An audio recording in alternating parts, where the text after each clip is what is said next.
लकड़ी के चूल्हे पर जो खाना बने उसकी बात ही कुछ और होती है। लेकिन आजकल तो गैस का जमाना है, लकड़ी पर भला कौन खाना बनाता है। लेकिन जो मजबूर है वो क्या ही करे। ऐसी ही एक कहानी है शीतल की। शीतल गांव की गरीब घर की लड़की थी। उसके माता पिता के पास ज्यादा पैसे नहीं थे, इसीलिए वो हमेशा से चाहते थे, हमारी जिंदगी तो खत्म होने को है, लेकिन हमारी बेटी शीतल को अच्छी जिंदगी मिलनी चाहिए। हाँ, मैं शीतल की शादी शहर के किसी अमीर घर में करवाऊंगा। शीतल की पूरी जिंदगी आराम से बीतेगी। लेकिन किसी किसी को अमीरी और सुख इतनी आसानी से मिलते नहीं है। शीतल उनमें से ही एक है। खैर, बहुत कोशिशों के बाद शीतल की शादी शहर के एक अमीर घर में हो गई। उसके पति का नाम प्रफुल्ल था और उन लोगों का फैमिली बिजनेस था। प्रफुल्ल और उसका बड़ा भाई महेंद्र दोनों मिलकर फैमिली बिजनेस चलाते थे। उनकी मां जानकी देवी बहुत ही गुस्से वाली औरत थी। पहले ही दिन जानकी देवी ने शीतल से कहा, देखो छोटी बहू, मुझे पता है कि तुम गरीब परिवार से हो। पता नहीं तुम्हारे घर में क्या होता था। हमारे यहाँ हर रोज दोपहर और रात को 10 तरह के पकवान बनते हैं। जी माँ जी। तुम्हें वो खाना बनाना होगा, बना लोगी ना? जी माँ जी। शीतल रसोई में चली गई। वहां उसकी जेठानी कोकिला इंतजार कर रही थी। दीदी, हमें क्या क्या बनाने हैं? हमें नहीं बेवकूफ, तुझे बनाने हैं। ये ले लिस्ट और काम पर लग जा। मैंने बहुत खाना बनाया है, अब से खाना बनाने की जिम्मेदारी तेरी है। शीतल के हाथों जिम्मेदारी सौंपकर कोकिला आराम करने चली गई। शीतल अपने मायके में लकड़ी का चूल्हा इस्तेमाल करती थी, लेकिन यहाँ गैस था। पहले तो शीतल को थोड़ी सी दिक्कत हुई, लेकिन कुछ ही मिनट में उसने अपने आप को संभाल लिया और 2 घंटे के अंदर बहुत सारा खाना बनाकर टेबल पर रख दिया। जानकी बहुत खुश हुई। अरे वाह बहू, तुमने बहुत कम समय में खाना बना लिया। बड़ी बहू तो खाना बनाने में बहुत समय लगा देती थी। ऊपर से खाना बहुत स्वादिष्ट भी था। जानकी और प्रफुल्ल दोनों शीतल की तारीफ करने लगे। वाह शीतल, मानना पड़ेगा, तुम्हारे हाथों में जादू है। अब लग रहा है कि तुम्हें इस घर की बहू बनाकर एक अच्छा काम किया है। शीतल को लगने लगा कि अब उसके नसीब में सिर्फ सुख और खुशी ही है, लेकिन उसे नहीं पता था कि जानकी के मुंह से उसकी तारीफ सुनकर उसकी जेठानी मन ही मन जल रही है। बहुत तारीफ कर रही है बुढ़िया, बस इस बुढ़िया की मौत हो जाए, उसके बाद मजा चखाऊंगी सबको। कोकिला और महेंद्र ने सारा प्लान पहले ही तैयार करके रखा था। 1 महीने बाद अचानक से जानकी की तबीयत पूरी तरह से बिगड़ गई और उसे अस्पताल में भर्ती करवाना पड़ा। लेकिन कुछ फायदा नहीं हुआ, जानकी की मृत्यु हो गई। महेंद्र और कोकिला इसी पल का इंतजार कर रहे थे। वो दोनों प्रॉपर्टी और बिजनेस हड़पने के लिए फेक कागजात तैयार करके ही बैठे थे। जानकी के अंतिम संस्कार के तुरंत बाद महेंद्र ने प्रफुल्ल से कहा, प्रफुल्ल, माँ ने सब कुछ मुझे लिख दिया है। अब से हमारा बिजनेस, ये घर, सब कुछ मेरा है। ये सुनकर प्रफुल्ल की रूह कांप उठी। अब ये क्या कह रहे हो भैया? माँ ने ऐसा कब किया? तुम झूठ बोल रहे हो। अच्छा, झूठ बोल रहा हूं तो फिर ये क्या है? महेंद्र ने फर्जी कागज दिखाया। प्रफुल्ल ने कहा, ये फर्जी है, आप झूठे हो। ठीक है, फर्जी है तो कोर्ट में केस करके वापस ले ले सब कुछ। तब तक इस घर से बाहर निकल। महेंद्र और कोकिला ने प्रफुल्ल और शीतल को घर से निकाल दिया। प्रफुल्ल को समझ में नहीं आ रहा था कि उसके साथ ये हुआ क्या है। शीतल, ये क्या हो गया? हम तो रास्ते पर आ गए, अब क्या होगा? केस करने के लिए पैसे चाहिए, लेकिन बैंक अकाउंट भी तो भैया के नाम पर है। आप चिंता मत कीजिए जी, सब कुछ ठीक हो जाएगा। कैसे ठीक होगा शीतल? सब कुछ बर्बाद हो गया, हम रहेंगे कहाँ, खाएंगे क्या? प्रफुल्ल पूरी तरह से टूट गया। उसे गरीबी की आदत नहीं थी, लेकिन शीतल तो बचपन से गरीबी में ही जी रही थी। वो प्रफुल्ल को लेकर शहर के मेन रोड के पास वाली बस्ती में रहने लगी। शीतल, आज तुम ना होती तो मेरा क्या होता? मैं तो मर ही जाता। ऐसा ना कहिए जी, मैं आपको मरने नहीं दूंगी। रुक जाइए, मैं कुछ खाना बनाती हूँ। खाना बनाने के लिए चावल दाल कुछ तो चाहिए, वो सब कहाँ से मिलेगा? बस्ती के गरीब लोग अमीरों के जैसे खुदगर्ज नहीं होते हैं, उनसे सब कुछ मिल जाएगा। मुझे लकड़ी का चूल्हा जलाने की आदत है। आप बैठिए, मैं सब कुछ करती हूँ। लेकिन खाना बनाओगी कैसे? यहाँ तो गैस सिलेंडर नहीं है। शीतल ने लकड़ी का चूल्हा बना लिया और फिर उस चूल्हे पर दाल चावल और आलू का चोखा बना लिया। अरे वाह, स्मेल तो बहुत अच्छी आ रही है। प्रफुल्ल ने पहला निवाला मुंह में दिया तो उसके होश उड़ गए। दाल चावल इतने स्वादिष्ट बनते हैं, ये मुझे पता नहीं था। इसमें लकड़ी के चूल्हे की एक स्मेल है जिसकी वजह से खाना और भी अच्छा लग रहा है। प्रफुल्ल ने दाल चावल और चोखा पेट भरकर खाया और फिर काम की तलाश में चला गया। कुछ महीने मजदूरी करने के बाद उसने कुछ पैसा जमा कर लिया और फिर एक वकील को बुला लिया। वो वकील प्रफुल्ल की झोपड़ी में आया और केस की बातें करने लगा। उस वकील की फीस सुनकर प्रफुल्ल ने कहा, वकील साहब, मैं अभी इतना पैसा तो नहीं दे सकता। फिर तो जीतना मुश्किल है। ठीक है, काम की बात तो होती रहेगी। वैसे वकील साहब, खाना खा लीजिए। शीतल ने वकील साहब को लकड़ी के चूल्हे पर बनाया हुआ मुर्गा खिलाया। खाना खाकर वकील इतना खुश हुआ कि वो मुफ्त में केस लड़ने के लिए राजी हो गया। उसने कहा, भाई वाह, ऐसा खाना मिलता रहेगा तो मैं मुफ्त के केस लड़ लूंगा। और भाभी, आप यहाँ क्या कर रही हो? आपको तो कोर्ट के बाहर होटल खोल लेना चाहिए, वहां इतना अच्छा खाना नहीं मिलता है। आप चलिए, मैं सारा बंदोबस्त कर दूंगा। वकील ने कोर्ट के बाहर होटल खोलने की परमिशन दिलवा दी। वहां लकड़ी का चूल्हा बनाकर शीतल खाना बनाने लगी। खाने की खुशबू सूंघकर आसपास से सभी वहां खाने के लिए आ गए। लकड़ी के चूल्हे पर बने हुए पकवान को खाकर सभी दीवाने बन गए और शीतल का होटल धूमधाम से चलने लगा। कुछ ही महीनों में उसने बहुत सारा पैसा कमा लिया और होटल को बड़ा भी कर लिया। उन पैसों से प्रफुल्ल ने अपने भैया और भाभी पर केस कर दिया। महेंद्र और कोकिला केस हार गए और उन्हें जेल जाना पड़ा। प्रफुल्ल को सब कुछ वापस मिल गया। वो व्यापार संभालने लगा और शीतल लकड़ी चूल्हे वाला होटल संभालने लगी। ऐसे ही वो दोनों खुशी खुशी रहने लगे। सोनपुर गांव में केशव नाम का एक गरीब मजदूर रहता था। मजदूरी का काम मिल जाए तो परिवार का पेट भर जाए, नहीं तो परिवार रूखी सूखी खाकर ही सो जाता था। एक दिन, सुनो जी, तुम एक काम क्यों नहीं करते? इस गांव में तो कोई काम मिलने से रहा। तुम वो पहाड़ी के पार वाले गांव में भी तो जाकर कोई काम ढूंढ सकते हो, शायद कोई काम मिल जाए। पर कमला, उस पहाड़ी का रास्ता बहुत खराब है, ज्यादातर सुनसान ही रहती है पहाड़ी। पर कुछ तो करना पड़ेगा जी, बच्चों को कब तक रूखा सूखा खिलाते रहेंगे? कोशिश तो करनी ही पड़ेगी ना जी। ठीक है कमला, मैं कल सुबह ही दूसरे गांव के लिए निकल जाऊंगा, ठीक है, ताकि समय से वापस आ सकूं। कमला अगले दिन केशव को कुछ भुने चने और गुड़ बांध कर देती है।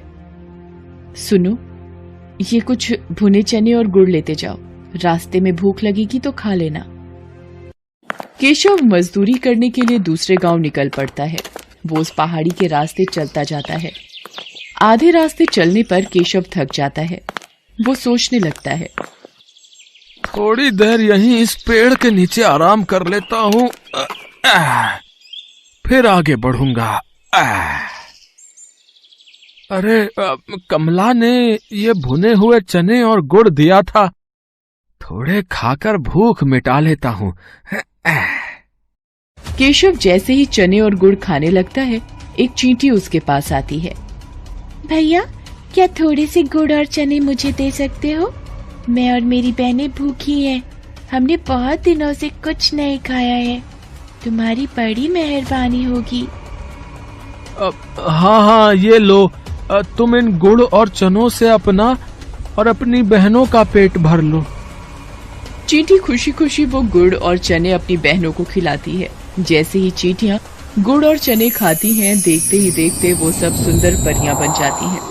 केशव ये सब देखकर हैरान रह जाता है। शुक्रिया रागीर, आज तुम्हारी वजह से हम श्राप से मुक्त हो गई। हम परीलोक से धरती पर घूमने निकली थी। इस पेड़ के नीचे एक महात्मा भोजन कर रहे थे। हमने भूल से उनके भोजन में कंकड़ फेंक दिए, जिससे उन्होंने हमें चींटी बना दिया और श्राप दिया कि जब तक कोई राहगीर हमें भोजन नहीं देगा, हम अपने असली रूप में नहीं आ पाएंगी। पर तुम इस पहाड़ी पर कैसे? यहाँ तो कोई नहीं आता जाता। केशव परियों को सारी आपबीती सुनाता है, जिसे सुनकर परियां भी बहुत दुखी होती हैं।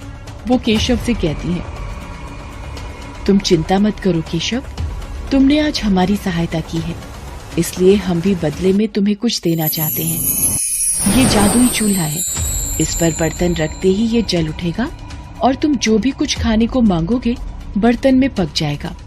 मैं तुम्हें एक मंत्र बताती हूँ, जैसे ही तुम एक थी दुल्हन एक था दूल्हा, बंद हो जा जादुई चूल्हा, बोलोगे चूल्हा खाना पकाना रोक देगा। केशव को जादुई चूल्हा देकर परियां अपने लोक में वापस चली जाती हैं। केशव वो चूल्हा लेकर खुशी खुशी घर वापस आ जाता है। अरे तुम तो बहुत जल्दी वापस आ गए, और ये चूल्हा कैसा? अरे कमला रुको, मैं तुम्हें एक जादू दिखाता हूँ। तुम एक पतीली लेकर आओ। हाँ। कमला एक खाली पतीली लेकर आती है। केशव पतीली को जादुई चूल्हे पर रखता है और चूल्हा जल उठता है। केशव दाल बोलता है और पतीली दाल से भर जाती है। केशव एक एक करके चूल्हे पर बर्तन रखता जाता है और मिनटों में सारा खाना बनकर तैयार हो जाता है। ये देखकर कमला और बच्चे बहुत खुश होते हैं। देखा कमला, मिनटों में सारा खाना इस चूल्हे पर तैयार हो रहा है। और कुछ चाहिए तो बोलो। बस बस, अभी इतना बहुत है हमारे लिए। ठीक है, मैं इस चूल्हे को अब बंद कर देता हूँ। एक थी दुल्हन एक था दूल्हा, बंद हो जा जादुई चूल्हा। हाँ। केशव मंत्र बोलता है और चूल्हा बंद हो जाता है। अब केशव के परिवार को भूखा भी नहीं सोना पड़ता था। एक दिन, सुनो जी, मैं सोच रही हूँ क्यों ना हम एक चाय का ढाबा खोल लें। इस चूल्हे पर चाय और पराठे बनाकर बेचा करेंगे। इससे थोड़ी कमाई भी होनी शुरू हो जाएगी और तुम्हारी काम की तलाश भी बंद हो जाएगी। कह तो तुम ठीक रही हो कमला, बिल्कुल ठीक है। अब मैं एक दुकान किराए पर ले लेता हूँ। जो पैसे आएंगे उससे किराया भी भर देंगे और घर खर्च भी निकल आएगा। केशव घर के नजदीक ही एक छोटी सी दुकान किराए पर ले लेता है और जादुई चूल्हा रखकर चाय बनानी शुरू कर देता है। धीरे धीरे केशव का चाय नाश्ते का ढाबा चल पड़ता है। आने जाने वाले लोग केशव के ढाबे पर रुककर चाय पराठे खाया करते थे। जिन गरीबों के पास पैसे नहीं होते थे, केशव उन्हें मुफ्त में ही खाना बांट दिया करता था। उसे अपनी गरीबी के दिन याद थे। धीरे धीरे केशव की गरीबी की हालत में सुधार होने लगता है। एक दिन, अरे भाई केशव, कैसे हो? अरे मोहन, अरे तुम शहर से कब आए भैया? हैं? गांव का तो रास्ता ही भूल गए लगता है। बस काम से फुर्सत ही नहीं मिलती। वो तुम्हारी भाभी को यहाँ गांव में कुछ काम था ना, तो 2-1 दिन के लिए आए हैं। मैंने सुना है तेरे तो वारे न्यारे ही हो गए हैं। तूने ढाबा खोल लिया यार, जिसकी चर्चा पूरे गांव में हो रही है। हाँ मित्र, बस सब भगवान की कृपा है। बात कुछ और ही है। ये ऐसे नहीं मानेगा, मुझे सच का पता लगाना ही होगा। अगले दिन केशव ढाबे पर जाता है। मोहन भी उसके पीछे पीछे जाता है। अरे मोहन, अरे इतनी सुबह सुबह।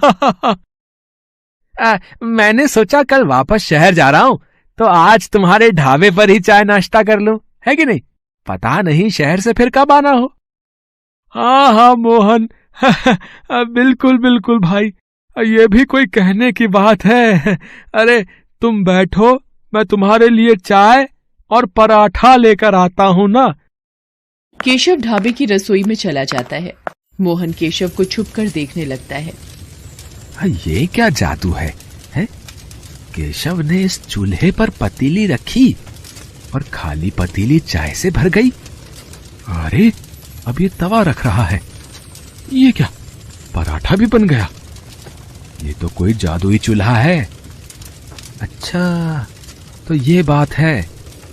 तभी कहूं, ये रूखी सूखी खाने वाले ने ढाबा कैसे खोल लिया है? ये चूल्हा वैसे मेरे पास होना चाहिए, मैं इसे चुरा लेता हूँ। हाँ। शाम को जब केशव घर लौट जाता है, मोहन रात के वक्त चूल्हा चुरा कर पत्नी के साथ शहर भाग जाता है। केशव जब ढाबे पर आता है, चूल्हा गायब होता है। अरे कमला, कमला, अरे हमारा जादुई चूल्हा चोरी हो गया है। अब हम क्या करेंगे? कैसे पैसे कमाएंगे? सुनो जी, जो हो गया सो हो गया। इस बहाने हमें मार्गदर्शन तो मिला। अब आप एक नया चूल्हा लेकर इस ढाबे को आगे बढ़ाओ। देखना, आपकी मेहनत रंग लाएगी। केशव एक मेहनती व्यक्ति था, इसलिए उसने फिर से एक नई शुरुआत की। उधर जब मोहन अपनी पत्नी के साथ शहर में अपने घर पहुंचा, जाओ शीला, एक खाली पतीली ले आओ, अभी तुम्हें इस चूल्हे का जादू दिखाता हूँ। जादुई चूल्हे, मुझे पुलाव चाहिए, पुलाव। चूल्हे पर बर्तन रखकर मोहन ने जैसे ही पुलाव बोला, चूल्हा जलने लगा और पुलाव बनता चला गया। मोहन चूल्हे को फूंक मार मार कर बंद करता रहा, पर वो बंद ही नहीं हो रहा था।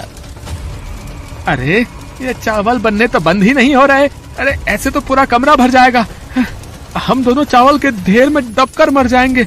शीला क्या करूं, कुछ समझ नहीं आ रहा है। अब तो एक ही रास्ता है, इस चूल्हे को तोड़ दो।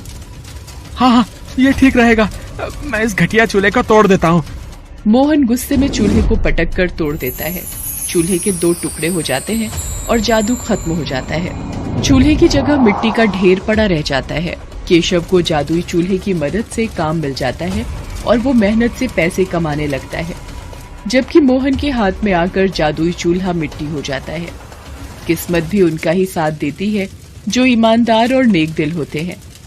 चोर और मक्कार व्यक्तियों के हाथ सदा ही खाली रह जाते हैं।